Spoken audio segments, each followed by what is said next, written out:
Okay, and second thing on Facebook Live. Okay, so we are live. Most of you are familiar with Melabev. Melabev is a non-profit organization established about 40 years ago in Israel. Most of our services is about taking care and giving treatments for people with dementia and trying to support the family caregivers. We have 4 daycare centers. 3 of them are in Jerusalem and 1 of them is in Bet Shemesh. We have services, Melabev to the family and Melabev at home, providing therapies to people with dementia in Jerusalem, Bet Shemesh, Modi'in, in the area of Tel Aviv, Herzliya, Rishon LeZion, Rehovot, and all the cities in the area. We have Zoom meetings once a month. We have support groups on Zoom every 2-3 months. And we have also meetings with social workers, one-on-one meetings on Zoom. We also provide with help for people at home in the area of Jerusalem, services through the Bituach Leumi and Keren Nitzolei Shoah.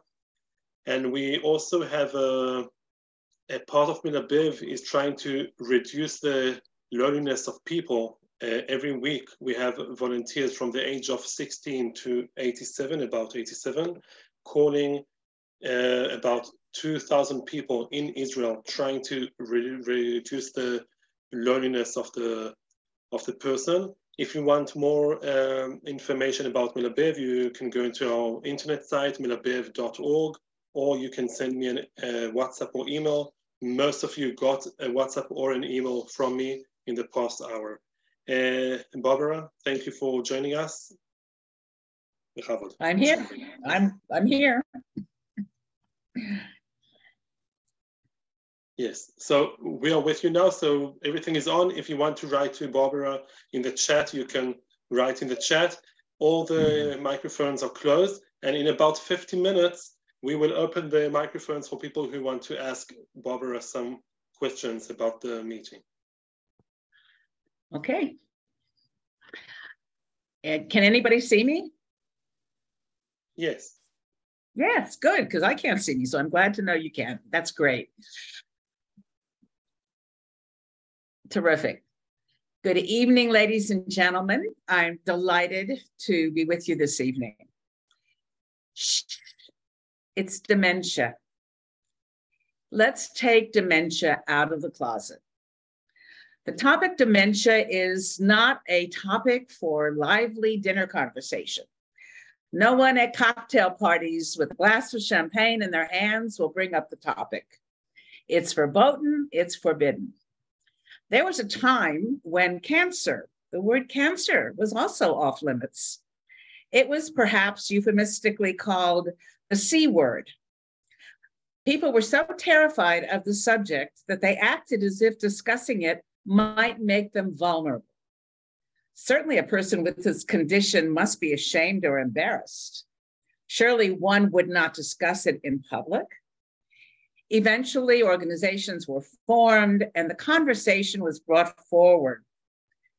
Stars of television and movies and film, through their interviews and books, made it possible for the world to become accustomed to this very high probability that one of the many forms of cancer could affect each of us in our lifetime.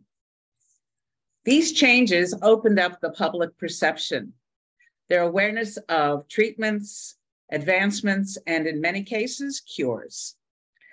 When I was young, children with Down syndrome were placed into institutions and were never spoken about in polite society again.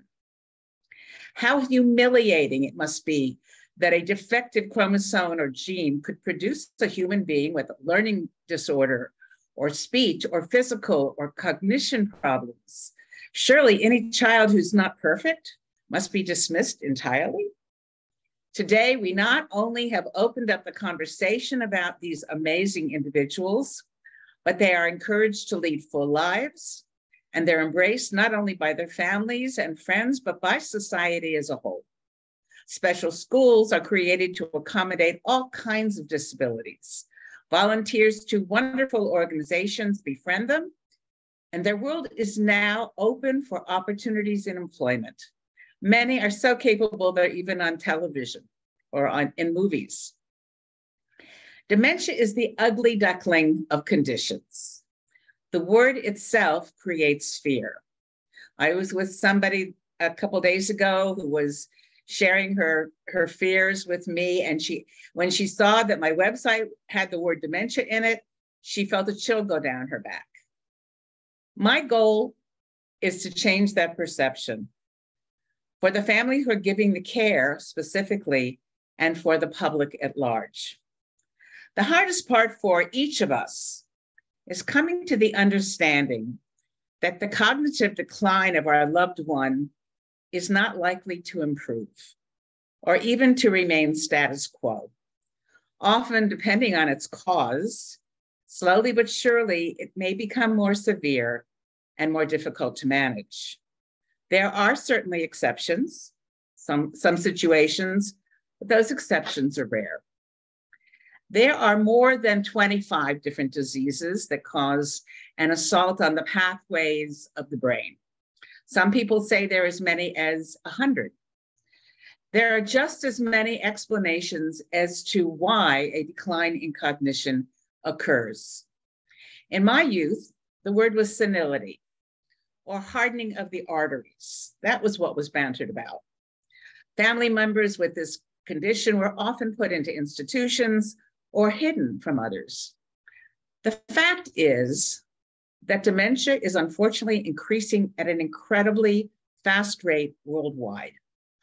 The World Health Organization reports that there are more than 55 million people who are dementia sufferers on the planet.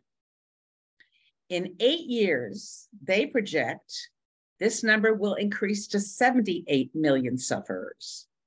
That means an additional 23 million people will be added to the 55 million people who we already know are patients at present. Thanks to medical discoveries, the lifespan continues to increase. People are living much longer now. But the problem with that, of course, can be that more and more people will have dementia. The problem is that we need to look at a bigger picture than just the patient. If we estimate that every patient has a partner or a spouse, a brother, a sister, children, grandchildren, friends, I don't think it would be unreasonable to say that for every person who has learning, cognition decline, that there's probably at least another 5 people in their life who are also affected by the severity of their loved one's condition. So if we do some multiplication, we find that now we've gone from, at this moment in time, we're looking at 330 million people who are affected and impacted by dementia in their family. In the next 8 years, which I gave you the second figure, that number will go up to 470 million people.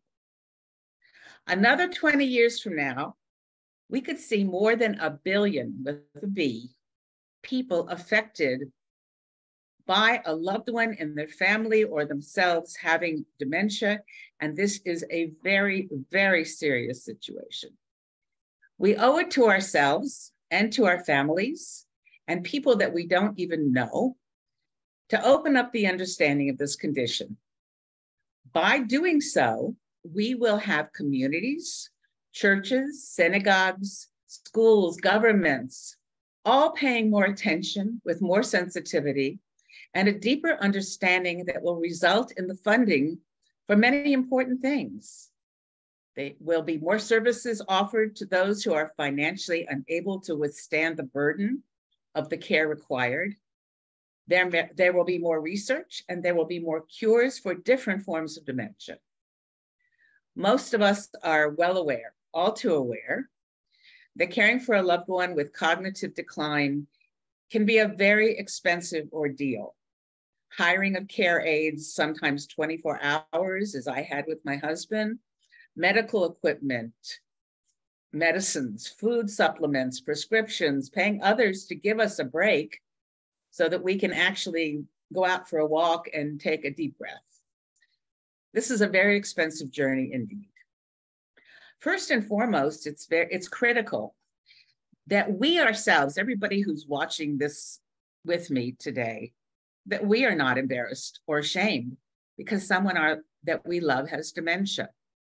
We ourselves need to remember that when this special person was at their prime, that is the person that we want to always remember. That is the person who made choices in their life that made them special, unique, loving, deserving of respect. That is the person that matters, not the fact that this condition has made it harder for them to remember their past or their relationships. So we need to focus on that as well. And by doing that, I think that we have a lot more pride. So when that person was in control of their lives, that's the person that we want to remember, and the accomplishments and the relationships that they nurtured during those productive and healthy years. Those are the essence of who they are. This is the totality of their being, not the person who has been affected by memory decline, cognitive decline. It's not a punishment that somehow we deserved or our loved one deserved. It's simply a condition like any other disease, but however, it is indeed punishing to us as caregivers, to the families, to the patient, but not due to anything that was ever within their control or ours. Part of the problem is the word itself, dementia. People fear the word more and more, and its implications. Images of a person who's demented conjure up visions of mental institutions, individuals medicated into oblivion. This is an image which we need to change both in our own minds and in the minds of others and the public. Today's medicines are so wonderful, so sophisticated, that when properly prescribed and when properly administered, that's very important, the quality of the patient's life can really be wonderfully improved, as is, by extension, the life of those who are caring for them and who care about them. In essence, it may sound a little outrageous, but I think we have to stand proud that we support the people that we love, that we don't run away, that they deserve our support because that's how special they were and are. In doing so, we set an example for others in the future. One day, we just may need them to stand proud for us. We now live in an age of communicating, when there is an opportunity to learn about diseases and treatments and cures, to join others who have similar experiences. This is a blessing for us all, and only if we take advantage of it. There is support to be had, even if you live in the tiniest town with minimal resources. As long as you have Wi-Fi and a computer or a laptop or a tablet or a phone, you can actually be part of a supporting community. And you can get answers and you can discuss things that are concerning you when caring for a loved one. We're really in a whole new age, and I don't know how many people, who are out there take advantage of it, but it really is quite special. As my husband's cognitive decline increased, I felt myself more and more alone. The invitations to homes of friends began to come in more slowly. The phone rang less. I was forever trying to make my husband's behavior seem less worrisome for those with whom we came in contact. I no longer even had the energy to repeat to others just how exhausting caring for my once dynamic husband had actually become. With only a few friends who had the sensitivity and time to allow me to vent my real feelings, I began writing about those experiences and those emotions. I'm actually suggesting this to any of you who find yourself unable to process the very difficult moments that you are experiencing. By beginning to write down specific episodes in the caregiving journey, I was then able, because I had my computer and I put my stories and my thoughts onto the computer and used it as my notebook, I was able then to take what I had written and send it in emails to family members who wanted to know what was happening. The truth is that when we are taking care of someone that we love, who has dementia or Alzheimer's or Lewy bodies or frontal lobal dementia, there are so many varieties to this condition that when we take care of someone with those conditions, we are really, really tired. It's very hard for us to communicate to others when we're in the midst of the caregiving experience just how hard it is. So I found that by writing it into my notebook, I called it my diary, and sending it on to family who actually were interested and cared, or friends, they came to understand the whole experience that I was having with my husband, and they became very supportive. So I think this is message number one, and that is that if you don't share with other people what you're experiencing, it's not quite fair to expect them to be supportive, because they may not even understand what kind of support you need. Bottom line, most of us, what we really want is someone to give us a break, come visit our loved one, play cards with them, watch television with them, give us a break so we can go out and get a fresh air and some walk, do a little shopping, something like that. But I find that a lot of people complain that they don't have any support from friends or family, that everybody walked away. And I often wonder whether or not they have been able to share in a constructive way what they're going through. By doing it in writing, through an email and forwarding the letter, the person has a chance to digest what you're saying. They don't have to give you just the perfect response the very second they hear it. The truth is, they automatically want to say, "Oh, I'm so sorry that you're going through this." And the truth of the matter is, none of us actually want anybody to feel sorry for us. Life happens to everybody, and we all have responsibilities, and we all have our ups and downs and trials. We don't want people to feel sorry for us, but we would love it if they would help us and support us. But we do need to let them know what that means. If we do not speak openly about dementia and how it impacts on ourselves, our families, our health, the quality of our lives, while being committed to helping someone who needs attention and care, how can we expect others to help us and be supportive? If we don't, to relieve us, even in small amounts or short from this emotionally overwhelming burden of care, how can we resent when they're not on board or by our sides? In truth, there is a big difference between complaining and sharing. I've written a chapter on my website called Denial Delusion, which discusses how other people in a family may not want to face the reality that a brother or sister or parent has memory loss or dementia or any of the variations on the theme. And I've written a chapter about it because there are many, many reasons why this happens. And if it's something that's happening in your family, I hope you'll take a look at that chapter.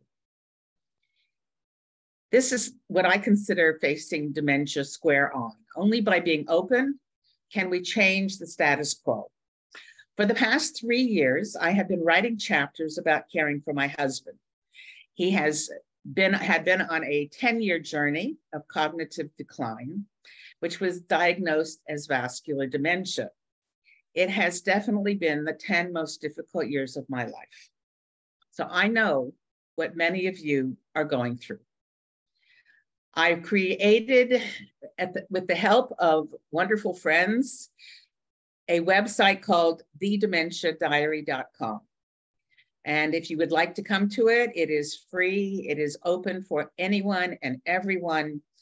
And you have to use the word the. THE before Dementia Diary, or you will go to somebody else's diary and I will not be responsible. Please. So thedementiadiary.com. And I want to tell you about it because I get letters from complete strangers, people I've never met, who tell me how helpful it's been, which is exactly why I created the website.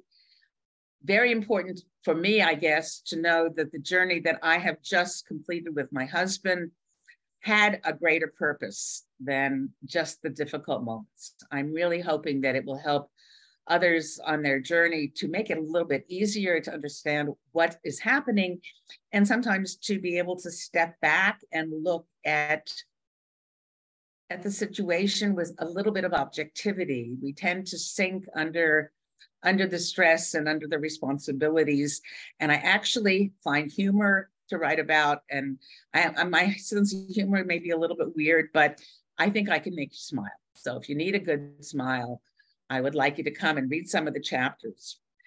I had good friends who knew I was writing this and I was planning on publishing it as a book.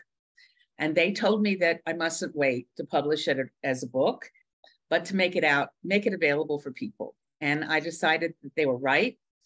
And this has become a full-time thing for me. I have written a total of 140 chapters for the dementiadiary.com. I've only published 60 so far. They're not very long. They're 2 to 3 pages. And I'm trying to make it as pleasant an experience as possible. If you come to the website, you will find it's a happy website. It's not a miserable website. I have a section for resources, all the resources that I learned about over the 10 years. I have put the most important ones there. You don't have to wait 10 years to find out which book, which videos, which things you can do for your loved one. I've shared it with you.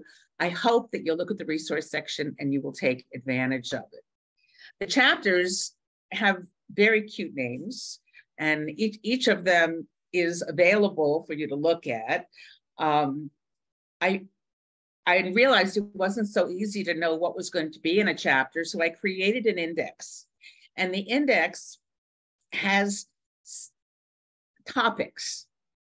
So if you are concerned, for example, about depression, yours or your loved ones, or cognition issues, or anger and aggression, and I'll go through a few and give you examples, all of the chapters which talk about those experiences that I had with my husband and things I've learned from them and how to handle them and how to look at them. Everything that's related to that subject will be listed, and I've designed the website so all you have to do is touch the name of the chapter and it will pop up. It's really user-friendly. So for example, under activities and forms of patient support, there's a chapter called The Sinatra Serenade, because my husband fell in love with singing and would sing 3 to 4 hours a day with Frank Sinatra. And I think the stories are hysterical. It's my husband, it's my life, I think they're hysterical. I hope you'll enjoy them. Also, The News Critic. That's another name of one having to do with every day he would read the newspaper and proclaim what was happening in the world. And it was the most amusing experience, but only if you take the right attitude. If you take the attitude of, that it's terrible if he doesn't actually understand the main point of the article, there's more than one way to look at it. And I'm hoping that you'll let me share that with you. Regarding depression, there's a big section on depression. There's an article I've written called Shall We Medicate Me or Thee? I think that is self-explanatory, but it's a good article and it's got really important information. And I suspect that almost anyone who's giving care to someone else may need to read this chapter. It's very helpful. On understanding the changes in cognition of the patient, I have one chapter which is called Can't versus Won't. And I think it's an important one, which discusses, we tend to say, well, he won't do that or she won't do that. But the question really is, bottom line, is that person able to do what we're saying they won't do? or is it not possible for them? So I look at that in some detail and hope that will help you to deal with it. There's one called the picture frame. There's another called parallel realities, where my husband and I are watching the same show and having two totally different experiences. And there's a lot of humor in that one, but it helps. I hope it helps for you to see that it's okay to have different experiences as long as you're sharing that moment together. And then I have another one having to do with cognition, which is when words fail, when the wrong words come out, and understanding what that person is trying to communicate is another example. These are examples. I'm not listing all of the chapters by any imagination. There's a section on anger and aggression, because some people, not all people, become angry or aggressive with dementia. One of them is called the lack of oxygen. And another one is called the consequences of anger. And the one that you may like the most is called the knife. So that one, I'm going to leave that one for you to go look at. I deal with eating issues, fear, paranoia, hallucination, obsessions, OCD, hiring of care aides, health dangers. Now, the health dangers are something really important.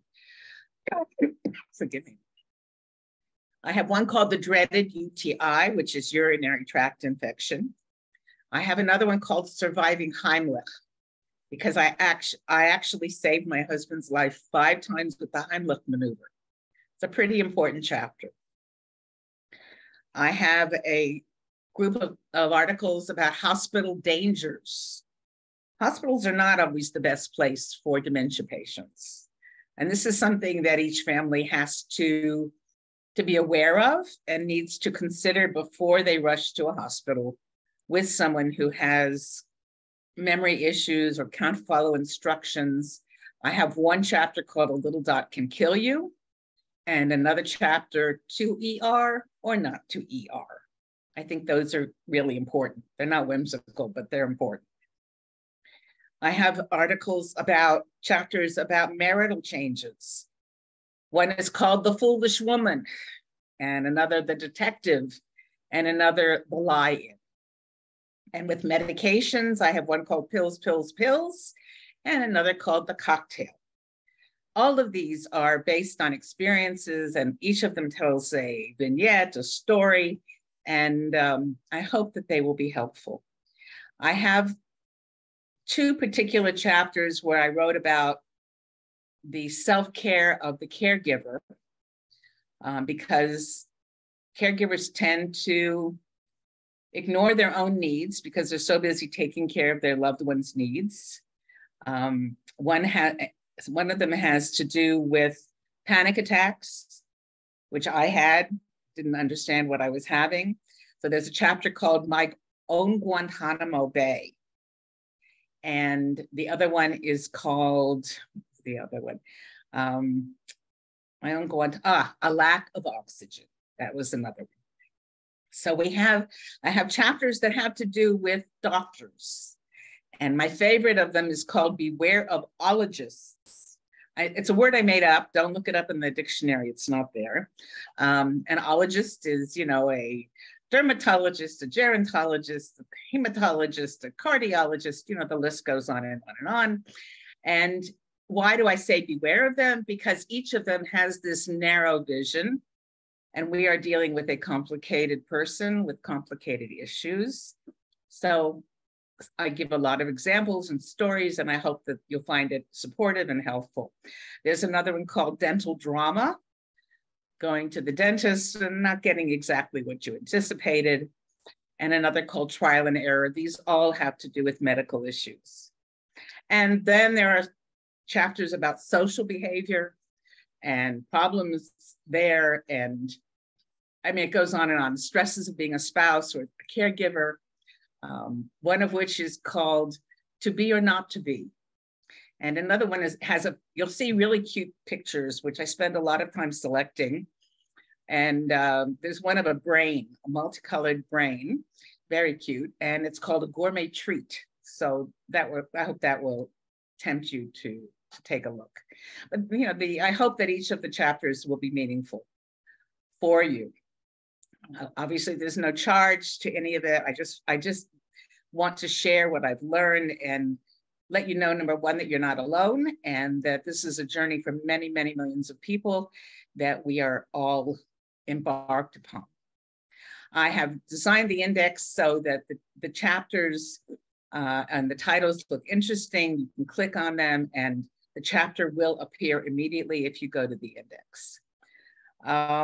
You will also find that it's a very multifaceted website. It's called thedementiadiary.com with the word "the." I even have recipes on it, partly because some of the recipes are ones that my husband actually enjoyed when he wouldn't enjoy anything, but also because I think we deserve to have a more well-rounded life than just complaining and caregiving. There's a lot more that we have to do for ourselves. They're family recipes. I hope you will enjoy them. For those of you who prefer to listen rather than read, I have 10 chapters, which are now podcasts, and you can hear them on YouTube. There are 10 dementiadiary.com podcasts. You can get to them from my website, which is thedementiadiary.com.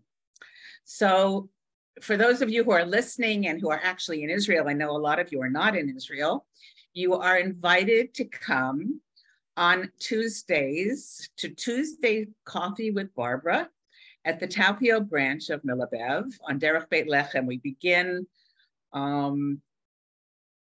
December 6th at 3 o'clock. If you want to come and stamp your feet or cry or bitch or complain or just make friends, I will be there and happy to share and discuss any of your experiences with you. You do have to tell Liat at the Talpiot branch if you'd like to come, so that she will reserve a space for you in advance.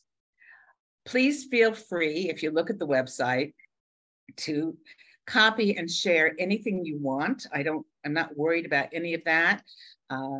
Whatever, if you think there are people in your family that don't understand what you're going through, and you think a chapter might help them to understand your experience, please you're welcome to copy it, send it on. It's my pleasure. I hope that the website that I created will make you feel a bit more empowered, will make you know that you are not alone, and that your concerns are very real, and that you deserve tremendous credit. And I'm very happy that we will be taking dementia out of the closet. And I thank you very much for joining me today, and would be delighted if you have questions. I'm done. Thank you. Okay, thank you very much, Barbara. We opened the opportunity for you people to switch on your microphones. Okay, so if you want, you can at the bottom left side you see an icon of a microphone. You can ask Barbara questions. Feel free. Okay. I'm wondering when the book will come out. I would love to have one. I really want it to be a book. I really do. It might end up being two, because there's a lot. There's a lot of, if I have something already 130 chapters or something already, and I've only published about 50. So it may even be two books, and I'm waiting for a good offer. If you know anybody in the business, let me know. That was the intention originally. I just got sidetracked. Millions of sufferers. I think it will be a hot seller. Who is that? Andy. It's me. Okay. Hi, Andy. Lovely. Good to see you. Delighted. Anybody else want to say anything? Barbara, we have some questions on the chat, okay? So if you want to open it. Okay, where's the chat? Let's see. Is it possible to mention the signs of dementia? This is the first question. Is it possible to mention the signs of dementia? I actually don't know what that question is asking of me. Okay, if the person is here, if you can open your microphone. Could they be a little bit more context? Okay, yeah. and Susan, if Susan is still here, she asked, how much or was your husband involved in the efforts to be public about his medical situation? How much was he involved? He knew I was writing every day, these chapters. I let him read a few of them. He honestly didn't understand what I was trying to accomplish. It's very sweet that the one thing he asked me, I told him I was writing about the experience that we were going through together, and he asked me not to use his name, which I thought was very interesting. You see, the ego stays intact, even with other things, when other things sort of, take a hike. So instead of calling him Bernard, that was his name, I called him hubby. I used a euphemism, and my husband or hubby, or it was fine. I didn't really want to use his name because I feel that everyone who reads these chapters is going to connect with them with their loved one. So I didn't really want it just to be a book about my experience with one person or chapters about one person. I thought that what I learned was so much bigger than us, that I was able to use the word hubby a lot, used hubby a lot. Yeah. Did I answer the question? Someone else, somebody want to ask Barbara a question about what she went through and coping with the husband with dementia? Okay, someone's writing down. How common is it that the affected person is totally unaware of his condition? I don't think they're ever totally unaware, unless they're really so far along that they're bedridden and they can't communicate. But even people who can't communicate, I have stories about this. Even when they can't communicate, they can be thinking. There's a lot of misconceptions. If someone, for example, loses the ability to communicate with the right words, it doesn't mean that they don't know what they want to say. It means perhaps that word is gone from their vocabulary. I don't know if I answered the question. I got sidetracked. Ask the question again. Could you? Yeah. How common is it that the affected person is totally unaware of his condition? I don't think people are totally unaware. First of all, it usually comes on really slowly. And there are issues along the way. But I'll tell you something, because it comes on slowly, I don't think it's necessary for a person who has dementia to be unhappy. I don't think that they necessarily have to be unhappy, even though it's very, very difficult for the caregiver. That's the person who has the most pain, more so than the patient. But I don't think they're totally unaware, but I also don't think they're totally aware of their condition. They learn to live within this new world that they're in. The hardest one is for those of us who care for them. It's much harder for us. And what about denial? Did you ever feel that he's denying his condition? I don't think he ever understood his condition. I'm not sure if denial is the right word. That's a really interesting question. Yeah. I don't think he denied it. I didn't use the word dementia at all with him. I never put him down. I always tried to support him and put him in situations where he would be comfortable. And when situations became uncomfortable, I changed the situations that I exposed him to. So for example, I stopped taking him to the homes of friends because he was unable to act appropriately some of the time, because I didn't think that was fair to the friends who were making a lovely evening, for example. But I invited those same friends to my home, because in my home, it's okay.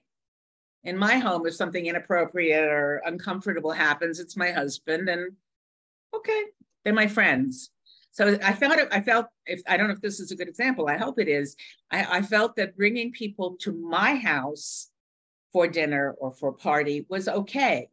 I wasn't ever interested in hiding my husband's condition, but I also didn't think it was fair at a certain point to impose him on other people's parties and other people's events. So it's, you know, you don't have to judge the person individually. As long as they can function well in a social situation, it's fine. But when things start to happen, as they may, that are awkward or embarrassing or uncomfortable, then you have to make some decisions. I never, ever wanted to hide. He loved people. He adored people. I had a lot of parties, a lot of dinner parties. And really only at the very in the last year, only in the last year did some things happen that were really quite bizarre. But up until then, he managed. He handled himself pretty good. So that's what friends are for. Right. Thank you. Any more questions to Barbara? Shaul, yes. I was interested in the course of that last answer. You mentioned that you never used the word dementia with your husband.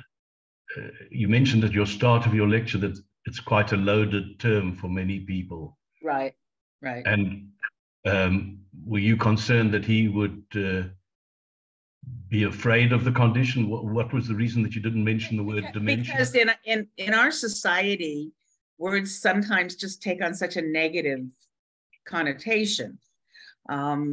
If you tell someone they have dementia, oh my God, what does that mean? I can't think straight. I can't make a decision. I'm not a person anymore. I would never want to do that to a loved one, ever. Especially someone, I was married to him almost 50 years and he was a wonderful husband. So I would have never said to him, you have dementia. You know, I would say, oh, you can't remember. That's okay. That's why you've got me. I mean, I would find ways around it, but it didn't change what he had, and it didn't change the issues I had to deal with. But, you know, words can be really loaded. And I think that dementia is a word that many people are afraid of.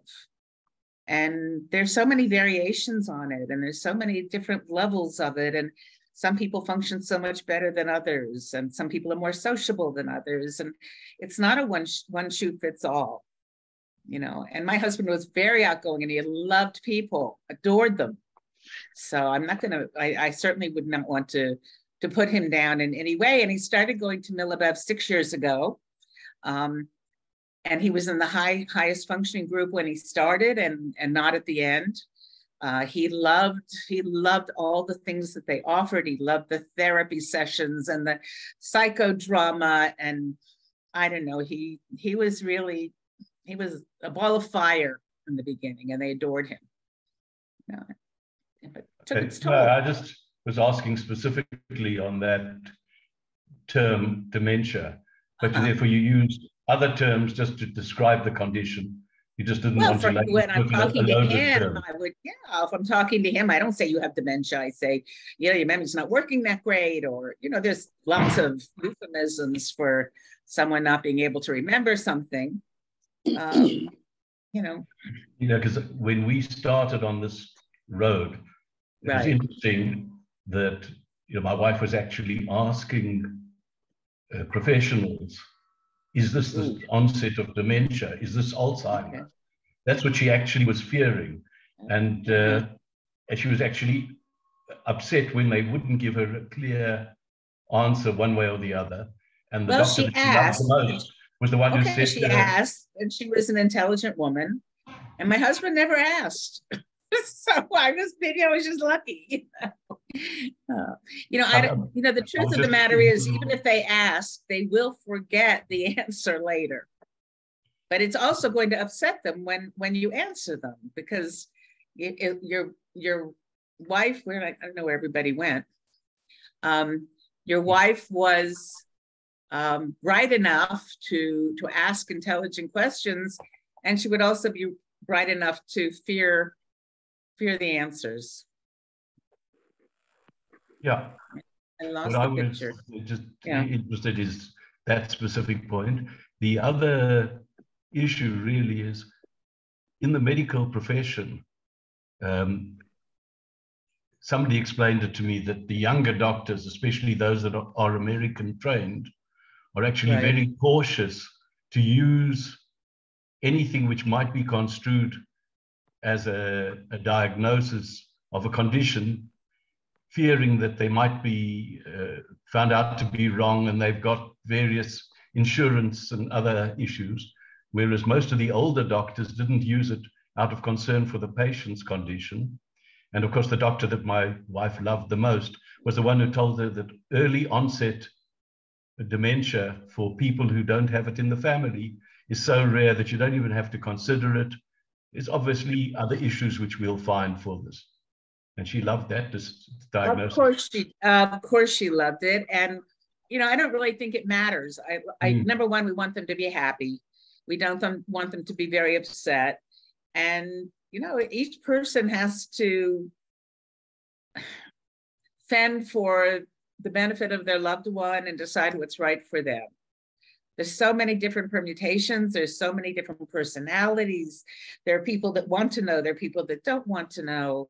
You know, each person is so unique, and each person also may have a different condition than the person sitting next to them, you know, in the group. So there's so many permutations on it. It's really quite endless how many variations there are. And, you know, I know that doctors are very reticent to give a prognosis, you know, but that's why we have groups, and that's why we share our experiences and try to help one another too. Doctors, like you say, are worried about liability, responsibility. There's all kinds of shtick, as we call it. But we can be honest with each other. It's okay. Thank you very much, Lionel. If you can unmute yourself. Yes, thank you. I wanted to ask Barbara, this is all interesting and amazing how you've done this and written about it. Can you tell me, Bernard loved the music, the Frank Sinatra that you played at the beginning. How was he with things like Shabbat or Yom Tov? How was he? I mean, if you told him it was Shabbos, for instance, would he appreciate that? Or would he? No, not at all. He couldn't put it into context. You know, I mean, for 1 minute, you know, you might say, you know, I'm lighting candles at Shabbat. He said, that's nice. And then he'd forget about it a minute later, because as the memory and the ability to recall diminishes, so does all the context of Shabbat or other holidays. Right. You know, and when, of course, your loved one, we're just two people in the house. So if there's no Shabbat for him, there's no Shabbat for me. So it was a loss. You know, I had a loss. I had a lot of loss as well, you know. Of course. And if you played Kol Nidre, the music of Kol Nidre, it wouldn't appeal to him as it would as Frank Sinatra. He would have loved it, probably. Because he loved Cantorio. Yes. He would have loved it. He would have loved it for sure. Absolutely. But it didn't register anymore. You know, he stopped going to shul when he could no longer follow the service. Right. And I would see sometimes we would go maybe for the Hagim or something, and all of a sudden he's standing up and he's putting his talis away. Oh, I got to go find out what's this man doing, you know? And I went outside and I said, what's going on? He says, I'm going to go home. I can't follow it anymore. So everything happens in little tiny steps. In tiny steps. Okay. Yeah. And, you know, it's... Thanks for sharing it, Barbara. Thank you for listening today. Oh, come on. Barbara, I've sent you a private message. My daughter has just published 2 weeks ago a health book, and she might be able to help you with publishing. Oh, that would be delightful. Thank you. I'll send you I can use all the help I can get. if you could, you look in the messages. I've given you my daughter's name and number. She'd be delighted to you. And thank you so much. Okay, I will. Thank you. Can you see the message? Did you see the message? No. Could you just send me a message to the Barbara at thedementiadiary.com? Would you do that for me? The Dementia Diary. The dementiadiary.com. THEDEMENTIA diary.com. Is that an email? No, it's an internet site. It's an email for me at my website, and I get it with my other email. Okay, so Barbara, before we started this Zoom meeting, you were talking to me about Zoom. It's like a Zoom training for foreign workers. So we have here Leah Bomovich. She's one of the founders of I know who Leah is. Of course, I do. I would be very happy if Leah can explain to us a bit about the course so people can understand. Yes, that'd be great. Okay, Leah? Of course, yeah. If you can unmute yourself.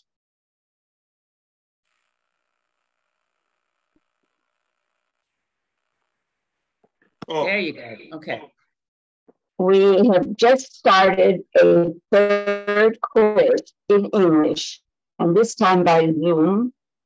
Our foreign workers who would like to get some basic education of what it means to take care of an older person, a person with dementia, and also how to deal with the families, because we're talking about a situation which is not only taking care of an older person, but a person who's part of a family, part of a system, and who better than you, Barbara, knows what's involved here. So if there are people who are interested in still signing up their foreign worker, if they themselves would like to join, it's still possible, and one can get in touch with Melabev's office and sign up. Thank you so much. I was really happy to hear, Leah, that you're doing that. I was just discussing with Yossi that there's a big difference, when these foreign workers come to Israel or elsewhere, they are not trained in dementia.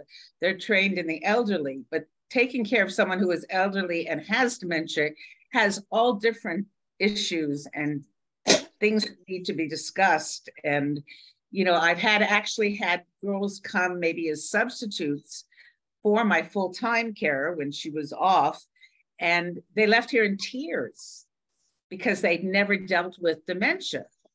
So, I mean, it's, assigning someone to a dementia patient who has absolutely no experience in dementia can be a real problem. I mean, if the person who has the dementia is at the beginning of their journey, and it's not severe, then perhaps you can just bring in someone who deals with the elderly and they will learn along with the demise of that patient's condition. But when these young people are brought over from wherever, the Philippines or Sri Lanka, with no training at all to do with dementia, I think it's a tremendous disservice. And I was saying to Yossi, I was wondering if there was any way that I would be happy to work with you, Leah, if there's any way you think we could make an inroad to have the government, since the government has rules and regulations about what these people must be trained in before they come to us. Perhaps we could talk to some people and get them to understand that there needs to be a few days of talking about dementia specifically. It's not sufficient just that it's the elderly. In addition, maybe we can make a few short videos for foreign workers and send it out to many of them.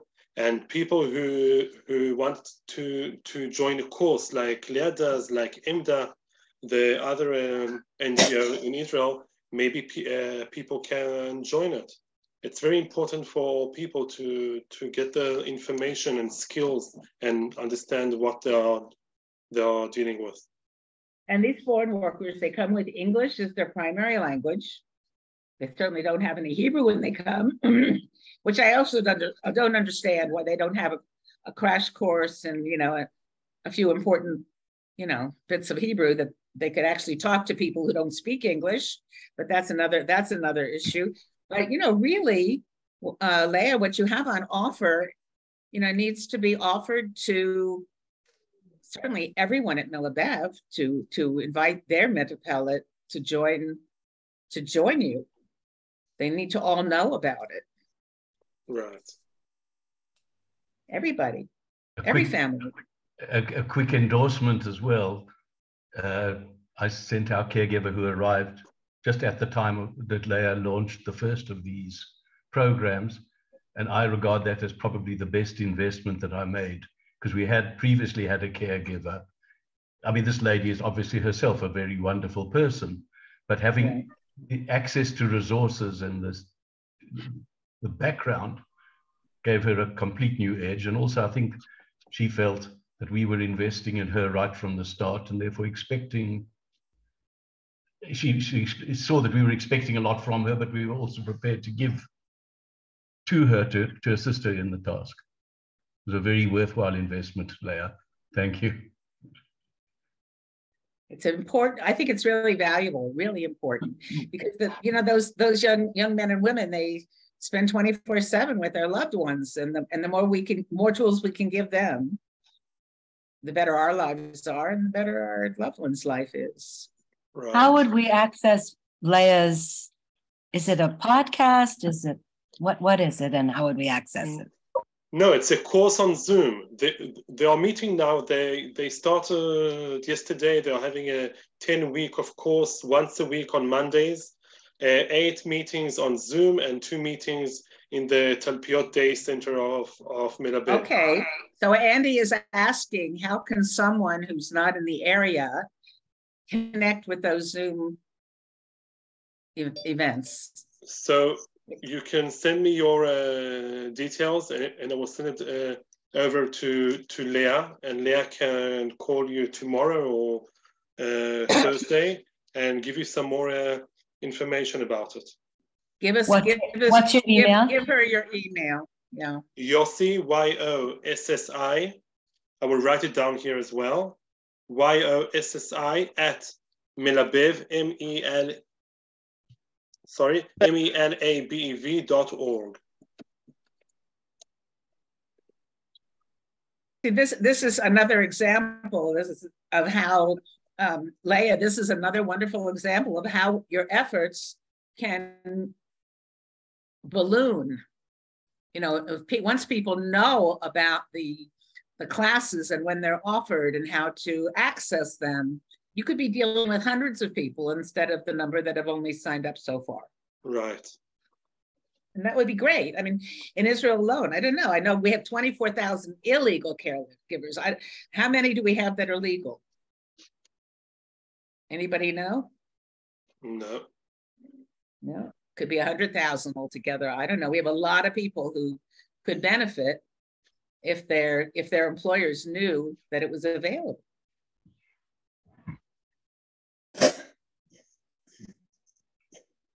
Any other questions from anybody? Lovely to see some of you that I haven't seen for such a long time. It's so nice. There is a question in the chat about intimacy, if you feel comfortable talking about that. I feel comfortable talking about anything, Andy. Absolutely anything. Just ask me the question. I'm not looking at the chat. The question came from someone. Could you please refer to the issue of increased need/demand for intimacy? On behalf of the patient or the caregiver? I don't know. I wasn't the question. I think that intimacy, depending on the age of the person who has the dementia, it can be a problem. My husband was 95 when he passed away, and that was only a month ago. So, and I'm 20 years his junior.